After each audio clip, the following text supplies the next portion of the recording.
Alright, today on the channel, how to win the Atlanta Star Course, or any Star Course, 26 miler, all the gear you need. Let's take a look. We just did it, 7 hours, 26 miles. So let's talk about what you need. Let's do it.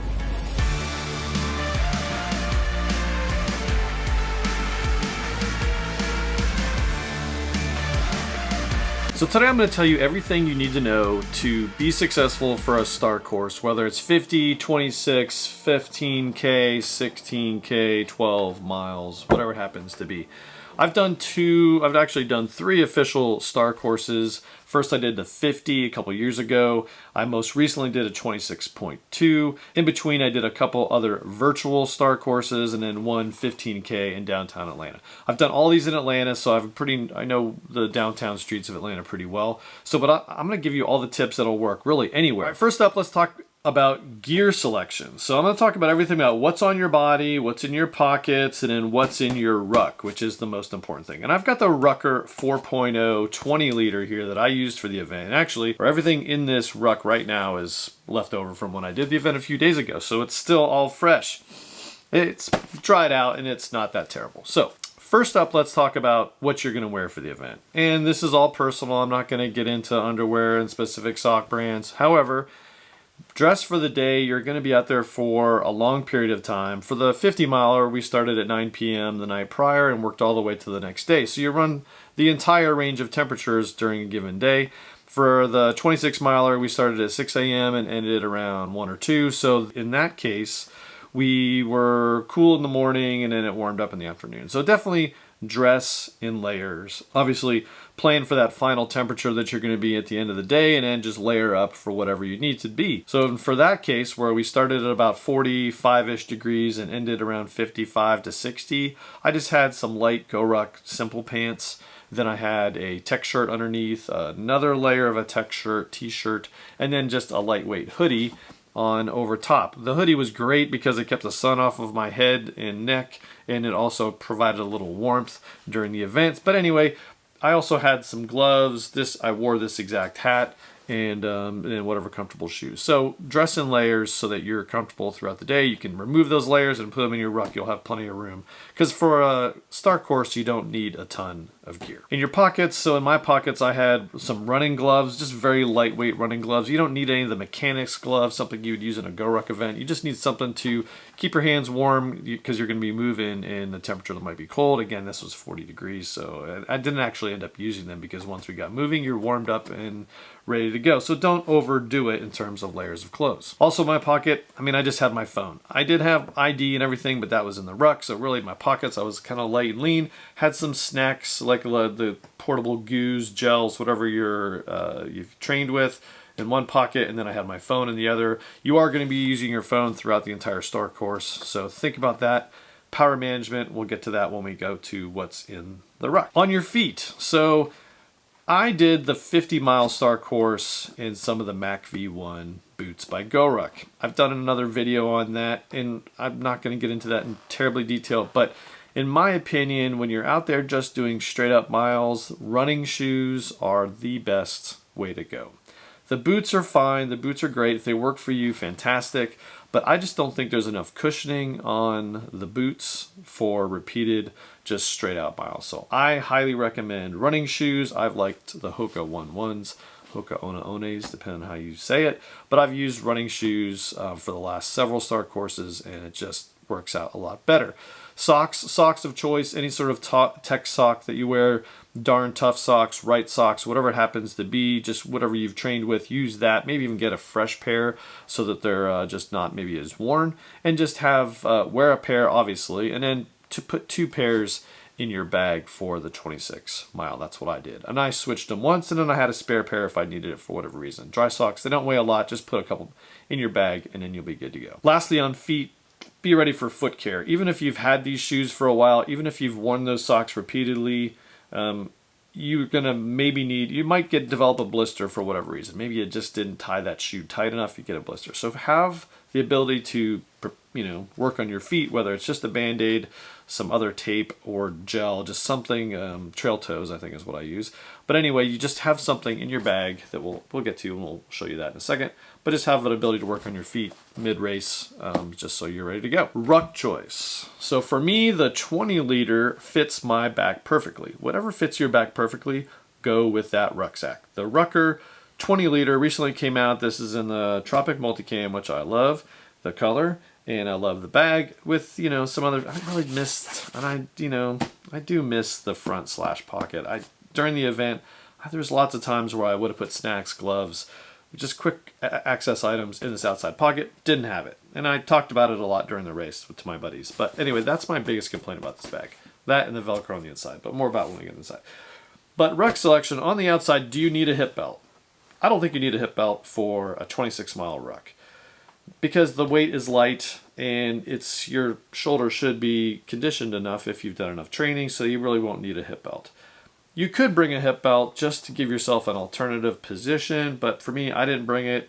It was just added weight. Didn't really see the need, and I didn't use it at all. Didn't even, during the 26.2, feel the need to use a hip belt, so I personally would not bring it. On the front of the ruck, and this is something I've mentioned in other videos, but I have these little nylon runners in the front of the ruck, and they just give your ability to kind of hang your hands or hold or lift the ruck up off your shoulders. It's like relieve the pressure at times. So I'm a big fan of these nylon runners. These are by Black Diamond, which I think are unavailable on Amazon. Link in the description for most of this stuff. So you can just find, these are climbing nylon runners. They're really helpful.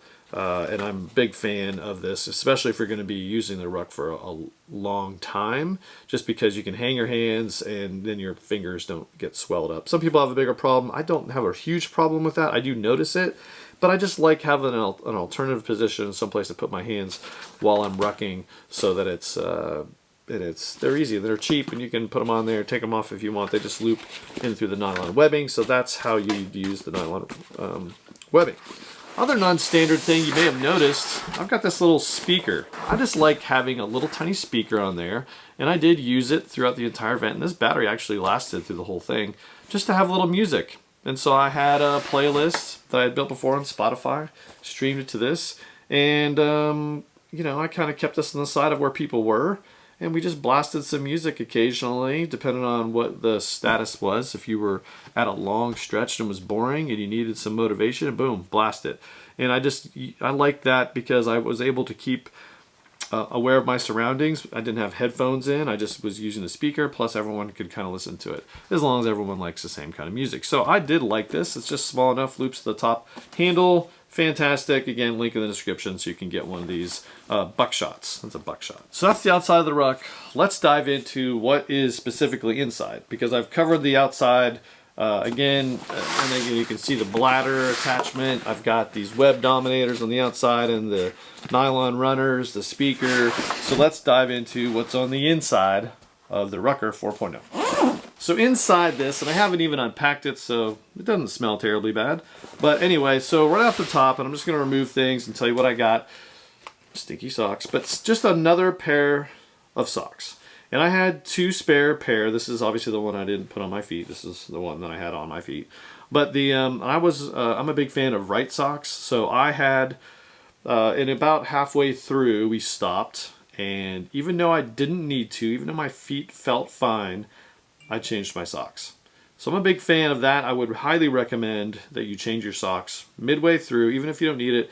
It gives your feet a chance to breathe real briefly, and then you put on some socks and then you're good to go. So socks, definitely a must, because you don't know what's going to happen. Maybe you might end up in a place where there's only one way through and it's through some water and now your feet are drenched. It would be good to get to the other side and have some dry socks. So socks are a must. A small Nalgene bottle. Now I carry this during a Go Ruck event, and I also had it during this Star Course. I had the bladder full of about 2 liters of water. If this is a 3-liter bladder, but I only had about 2 liters in there. Then I had this water bottle full. This goes up to about 16 ounces. And I had this for one purpose, and that is electrolytes. So I had these Noon electrolyte tablets. I like the energy ones, and so when I needed it about halfway through, when I was changing my socks, I plopped one of those Noon energy tablets in here. Let it breathe because it does percolate in there, so you definitely don't want to just put it in there, boom, lock it in. You want to have it breathe because it's going to, like I said, fizz a little bit. So that's why I had this, and I'm a big fan of having an additional water bottle with you, whether it's the bigger Nalgene or this one. This one, just its sole purpose is for electrolytes, and that's and it's, you know, super lightweight, so you can throw it in and go. It doesn't matter. So that's one pro tip: Nalgene bottle for electrolytes. Man, I gotta wash this out.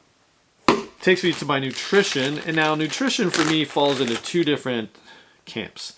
First, you need on-the-go nutrition, and I'm a big fan of the Cliff blocks. I've used these for a while, and they don't bother me. Whatever you're going to use, definitely train with it to make sure it doesn't upset your stomach or cause other issues, but I like the ones with caffeine because it's the middle of the night or early morning, you need a little pick-me-up. The caffeine ones seem to work really well.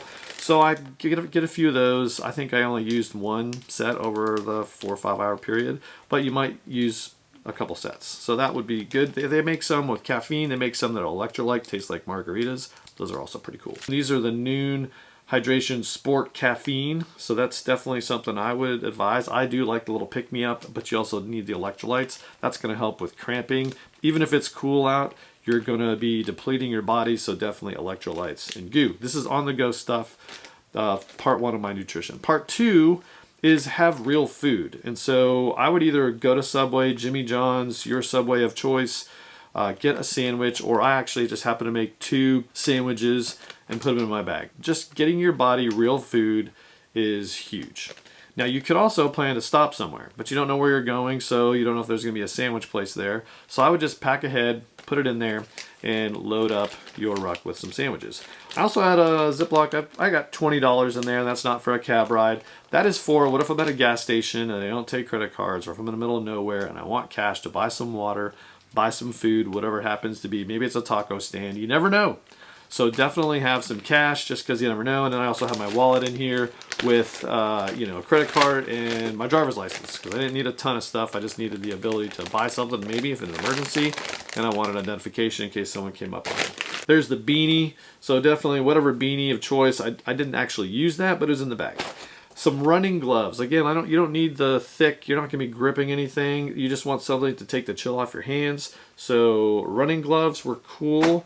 And then I also had a pair of hand warmers that, again, don't weigh anything. I figured if it was really cold and windy, and it was kind of windy, that I had these, could rip them open, put them in my pockets, keep my hands warm, and then I wouldn't be stressed out there. There's the patch. So there's the coveted patch for the 26.2 mile star course. That'll go on the patch board. Very fun and cool. You know, whatever bladder of choice hangs in there. And this is the Camelback version. You could use a source hydration. Again, links in the description. So all this stuff, if that's whatever you choose. The, you know, clips to a D-ring that's on the top of the Rucker. So that's pretty cool. And the plate carrier worked fantastic. Had no issues with the Rucker 4.0 in terms of the plate capacity. And there's no elastic pocket. I didn't even have to lash down this bladder. Didn't really see the need. Again, I'm doing a star course. I'm not doing a tough or basic, so that I'm not flying all over the place. So in my pockets, so in the main pocket, zipper, or not zipper, Velcro, I had a power solution. So I didn't actually use it. The iPhone 13 Pro Max battery lasted fantastic. More in the execution of why that was, but I did have a power solution. This is an Anchor battery that and in a longer cord. Why the longer cord? Well, my plan was, and I've done this before in my original star course, you have the power supply in here and you run the cord out into your pocket. So you're walking around just using the phone with on a cord, and it's charging, and then once it's charged up, you're probably good to go. Get something that'll charge your phone at least twice.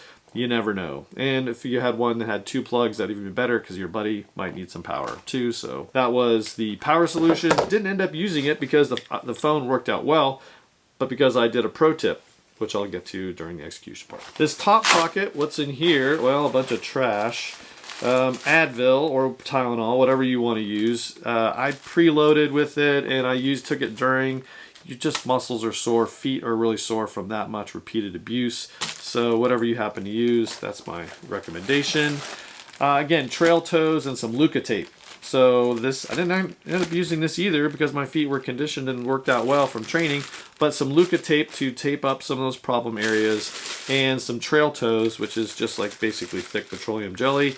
You could use petroleum jelly or something else just to put in if you have issues with your feet. That has been a key component in the past. Didn't end up using it on the 26.2. And then a headlamp. So you're going to start in the morning, it's going to be dark, you're going to want a way to be illuminated and to illuminate your path. So a headlamp was definitely important for the first few hours, and then it got thrown in there and then we were off to the races. Some things that I learned about the Rucker 4.0, just as a little aside, I really don't like the Velcro. It's first of all super loud, and it's really hard to line up on the go really quickly when you're trying to get stuff in and out. So I'm not a fan of the Velcro. Maybe it'll grow on me as I practice more, but right now, the 4.0's got this Velcro on the inside. Not really a fan, and I'm missing the pocket. I really did miss the pocket a ton on the Star Course 26.2. That's just me. I do love this color though. It really stands out, really is awesome. I'm a big fan of green, and so I do love this Ruck for a lot of reasons.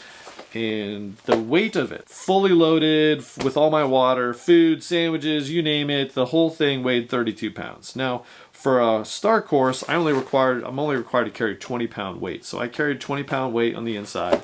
Everything else water, the whole thing weighed 32 pounds. At the end of it, I weighed it again without the water because I drained it. I drank it all. The Nalgene bottle was empty. The sandwiches were gone.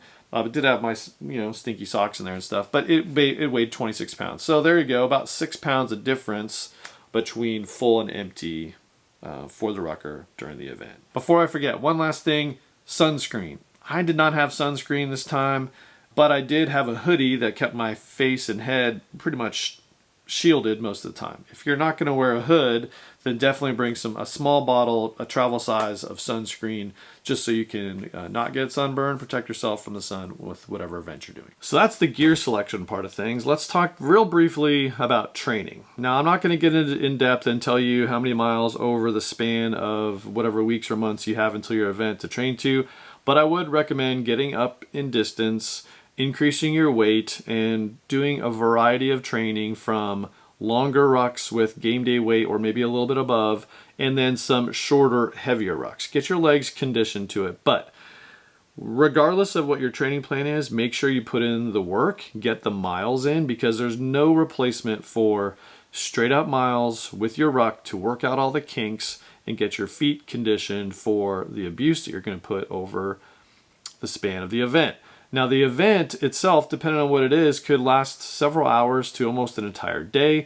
You're going to need to take breaks during the entire event. So just plan for all those little features during your training plan and build up your mileage slowly over time. And if there's more questions about training, hit me up in a comment down below and I'll do an entire video about Star Course training. I didn't really want to get into a ton of detail because it really depends on how you normally train for an event. And you can look up running plans. It's not going to be that much different from planning for running your own marathon. It's just going to be a little different because you're going to have to add the weight variable to your training plan. So that's a little bit about training plans. More if you want, just leave me a comment down below. All right, so first up in the execution department, let's talk about two of the apps that you're going to need to use in your phone. Now, you're going to need one app to plan out your route, another app to navigate. And we used two different apps. In our group of 4, we used both Apple Maps and Google Maps to navigate around the city. So whatever you're going to use, be familiar with whatever that is. Make sure you set it to the walking choice so that you're able to avoid highways, for instance. The other and this gets to my pro tip with how I saved battery on my phone, was I used actually my Apple Watch during the event. I actually had both the Garmin and my Apple Watch with me during the event. The Garmin was just a running distance total on one hand, and then the other one I used the Apple Watch. The reason I used the Apple Watch and I was using Apple Maps is I could keep once I put in the destination, looked at the route, hit go, put this in my pocket. Now I'm hands-free, and if I decide, the Apple Watch told me when to turn, and it thumped my wrist. I looked, it said take a left, take a right. It would say in 600 feet, whatever it happens to be. I would have a real quick way to use my Apple Watch to see which way I was going to go. The Apple Watch Series 7 did fantastic, and it worked. The battery lasted, I think I only used about half the battery during the event, but it wasn't tracking my distance. The Garmin was. The Apple Watch was just relaying the Apple Maps turn directions real time to me, so that was basically my pro tip. We also had another guy using Google Maps. That's cool. I mean, then you have basically you're using two different sources of information, so you can just get and talk about the route to decide the best course of action. Now, the way you're going to start this whole event with is you're going to decide the order of the stops. Now, the way a star course works is they give you a list of points. You have to navigate to them, and then when you're done, you'll reach the mileage that the event is for, in this case, over 26.2 miles. So those points you're going to have to put into some sort of app. So for me, I used Road Warrior. Now, there's several out there that you could look at, and I don't know much about them. I did do a little comparison when I was just poking my head around, and I've decided on Road Warrior. I've used this for several events. It's really good, but I will tell you about one thing that happened on this event that you will want to be aware of. So when you do Road Warrior, we'll just take a look. You open Road Warrior, and this is my event. What you're going to want to do beforehand is do a little recon on wherever you're going to be. So in Atlanta, and the way star courses work, it's typically landmarks, some breweries, some major known establishments of whatever town you're in. So you can just do a little Google search or Google Maps research, find some points that you might go to, or do a little recon online, find out people that have done those events before, come up with a list of those points, and then put them in your device and have them preloaded. So on game day, all you have to do is boop, boop, boop, boop, boop, select your points and then go. Everything's timed. You want to get out there quickly. You don't want to be typing in addresses if you don't have to. And that's huge and will be a big time saver. Over the last couple events that I've done, we had, I would say, 90% of the points already preloaded from either recon that we did previously or had been to these points before. Once you have them in there and you've added the other ones, then the app, really you can say order stops and optimize. Now here's the little deal about this Road Warrior. We hit optimize and we went on our way and we navigated to all the points. Mid-event, we determined that we were crossing paths a little bit, but we didn't have the time really or resources to sit and analyze this in more detail. Had we done that, we would have saved ourselves about a mile or two of distance. Now, I used the features of the device and hit optimize, and it optimized the routes. Later the next day, I went back and I looked at it and I said, oh, well, this is kind of screwy. Why did I do that? I reordered one or two stops at the end and I saved myself about a mile and a half of distance. So remember that these devices are not necessarily designed for a star course. They're designed for delivery drivers to save them time. What you care about is not necessarily the time element, because someone would be driving or riding a bicycle. You care about the steps, the distance. You want the shortest distance possible because you're going to be on 2 feet. You're going to be able to cross streets, go through parking lots, whatever it happens to be. You want the shortest distance, which is an option in Road Warrior. And I'm not going to do a thorough Road Warrior walkthrough, but that's just something to be advised. Whatever device you're going to use, make sure you have things preloaded and you're familiar with it, so on game day you can quickly use the device, optimize your route, and march out as soon as possible. Okay, so that's the devices. We used Road Warrior, and then we also used Apple Maps and Google Maps to navigate. That brings me to the team. So there's several roles that need to be accomplished. Now this could be 2 people, could be just you, or a team of 4 or 5. So the roles would be distributed amongst the team in a perfect world, but if it's just you, someone needs to do all these roles. Number one is the essentially team lead, and that's deciding who's going to do what and where we're going to go and how we're going to do it. And then the other one is navigator, someone who's got a phone and Apple Watch, and they're navigating from point to point.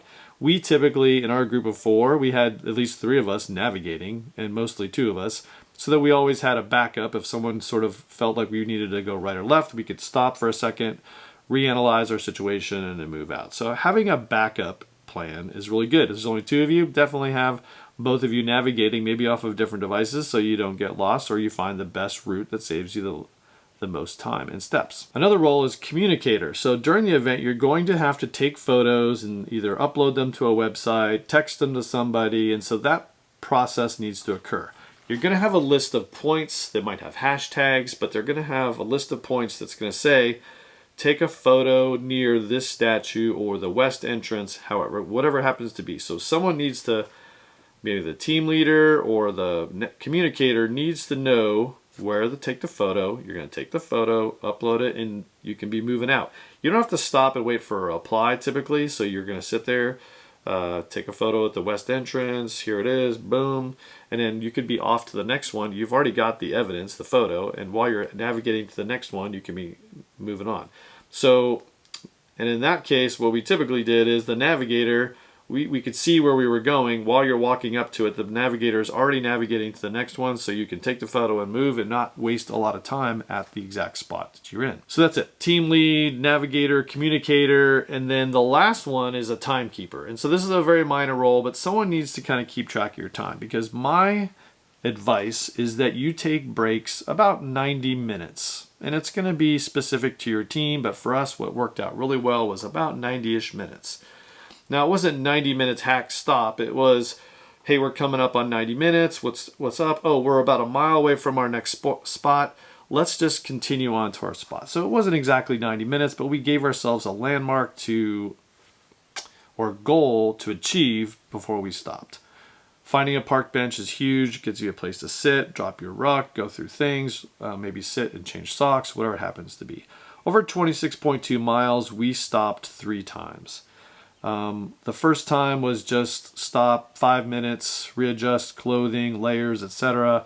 The second one was a 10-minute break, and that one was for nutrition, sock changes. I ate my sandwich there.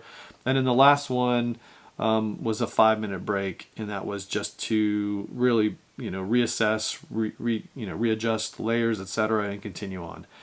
And again, that's just what we did. Your mileage may vary. You might need something else, but whatever it is, take breaks repeatedly. And that first break is really critical, because even though we didn't feel like we needed to take a break was going to be beneficial long term. Just somewhere you can sit, elevate your feet, get them off the ground, relieve the pressure, make adjustments to your ruck, food, whatever it happens to be, and then at the end of 5 minutes, move on. Have someone be the timekeeper so that when you stop, at the end of 5 minutes, you march out. So that's breaks. We talked about that briefly. Power management, I've already hit more of when I went over to the ruck, but then again, like I said, the way that I managed the time or managed the power supply was using the Apple Watch to minimize the screen usage on the iPhone. You could just use the iPhone for navigation and everything else. Just realize if your phone is a little bit older, your battery might not last as long, and you're going to need to have that long cord to a power supply that's in your rucksack to charge your phone mid-event. You would hate to lose that, because that's really the only way you're going to succeed in an event, is having your mobile phone. Now, hydration is also the last key that I will talk about. And again, it's important that you continue to drink water. During the event, we would walk up hills and ran a lot of downhills. Usually on the bottom of those hills, someone said, hydrate, and we all drank water. Even on a cool day, you need to continue to drink water.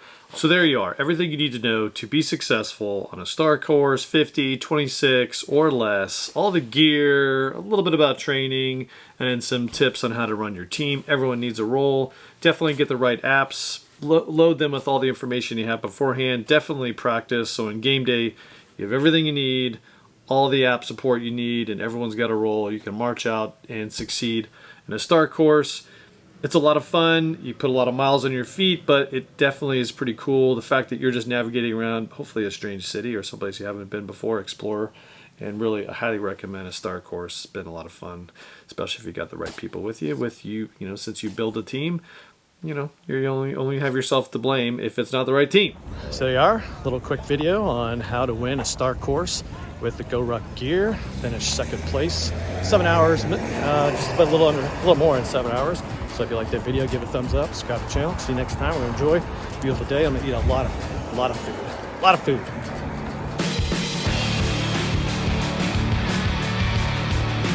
40-liter Go Ruck. This is the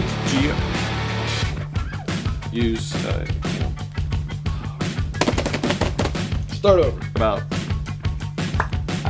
About